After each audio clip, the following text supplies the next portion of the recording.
Technova स्पर्धेमुळे विद्यार्थ्यांच्या संशोधन वृत्तीला चालना मिळेल असा विश्वास CIIचे दक्षिण महाराष्ट्र विभागाचे अध्यक्ष उद्योजक सारंग जाधव यांनी व्यक्त केलाय।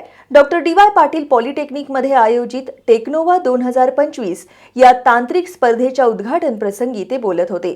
या स्पर्धेत संपूर्ण महाराष्ट्रातून 560 विद्यार्थ्यांनी सहभाग घेतला होता।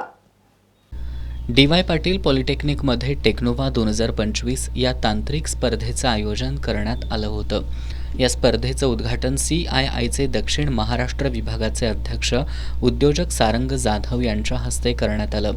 यावेळी DY पाटील ग्रुपचे कार्यकारी संचालक doctor AK Gupta, DY Patil पॉलिटेक्निकचे प्राचार्य डॉक्टर महादेव नरके यांची प्रमुख उपस्थिती होती।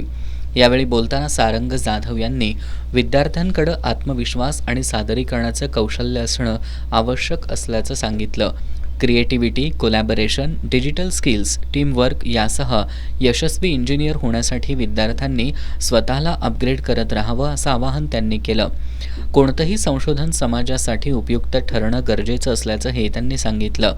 DY पाटील पॉलिटेक्निकमध्ये विद्यार्थ्यांसाठी राबवण्यात येणाऱ्या वैविध्यपूर्ण उपक्रमांमुळे त्यांच्या व्यक्तिमत्वाची चांगली जडणघडण होत असल्याचंही जाधव यांनी सांगितलं।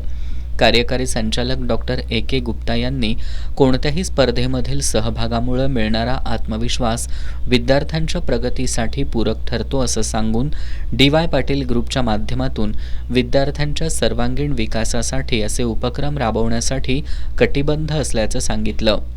प्राचार्य डॉक्टर महादेव नरके यांनी गेली 10 वर्ष सातत्यानं टेक्नोवा ही स्पर्धा घेतली जात असून विद्यार्थ्यांच्या आवडीच्या आणि नवनवीन तंत्रज्ञानाशी सुसंगत स्पर्धा टेक्नोवामध्ये घेतल्या जात असल्याचं त्यांनी सांगितलं।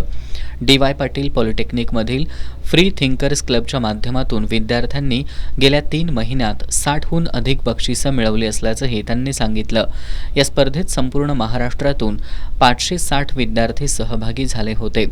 टेक्नोवा स्पर्धा यशस्वी करण्यासाठी समृद्धी मेटील, चिन्मय कुलकर्णी, पियुषा केसरे यांच्यासह विद्यार्थ्यांनी परिश्रम घेतले।